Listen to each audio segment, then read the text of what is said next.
Isa si Marco McKinley sa mga miyembro ng sikat na dance group na Universal Motion Dancer o UMD. Tinilian ng mga kababaihan at hinangaan ng libo-libo nilang mga tagahanga. Matapos ang ilang taong pagkawala sa showbiz, sa isang fire brigade namin siya sa Pasay natagpuan. Hindi bilang dancer, kundi isang driver at bumbero sa kanilang barangay. Noong May 2, isang sunog ang sumiklab sa Barangay Tambo, Parañaque City. Dito tinawagan ng grupo ni Marco para tumulong sa pag-apula ng apoy. Pero sa kanilang pagresponde, nagkaaberya ang fire truck na minamaneho mismo ni Marco. Nasayang. Kuya, ano nangyari sa truck? Barado yung filter sa gas. Pag barado yun, hindi papasok yung gasolina sa makina. Dahil sa kagustuhang makatulong sa nagaganap na sunog, agad inayos ni Marco ang kanilang sasakyan. Pero di na sila umabot. Anong pakiramdam na, ayan na, naririnig mo na kailangan ng ayuda nyo, ng tulong nyo pag may mga sunog na ganito? Siyempre, kami minsan, ako lagi ko rin iniisip na kailangan makapunta ako kagad doon. Iniisip ko kasi paano kaya kung bahay ko yung nasusunog. Siyempre, matataranta ako. Ganon din sila. Pag ganyan na sumasaba ka sa ganyan, kinakabahan ka pa ba? Hindi, wala yung kaba, hindi kami kinakabahan kasi ang natataranta rin kami, gusto namin makarating kagad, makapagsalit sa kanila ng tubig o kaya makapagbuga kami. Itong pagiging fire truck operator, bombero, tingin mo, parte na to ng sistema mo? Siguro po. Tingin mo, ito na yung calling mo? Opo. Aminado si Marco na kahit matagal na siyang wala sa limelight, di maikakailang nasa puso pa rin niya ang show business. Kaya naman kahit papaano, para muli niyang maalala ang magagandang bagay na nangyari sa kanya noon, Tita, Jeline Eugenio, Marco McKinley of UMD. Wow! How many years? How many years, Tita? The last time you saw him? 4 years. 4 years. Oo. Sino si Tita Jeline? Pakilala mo siya sa amin. Nanay namin po, tita, lahat kapatid. Kasi everyday namin kasama siya. Tita, Loob ng 8 years. Marco naman, paano niyo naman ipapakilala sa amin? Komedyante.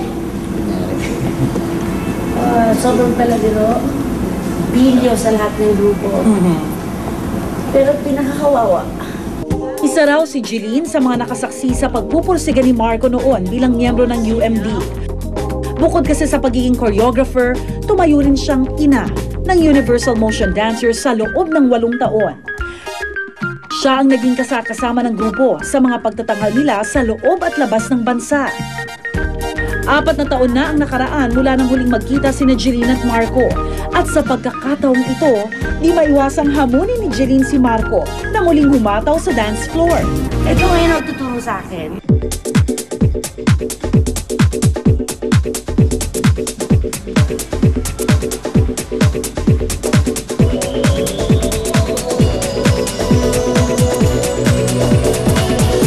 Siyempre, papahuli pa naman ako sa sayawan ni Jeline at Marco. 5, 6, 7, 8. Matapos lang ang ilang minutong pagtuturo ni Marco,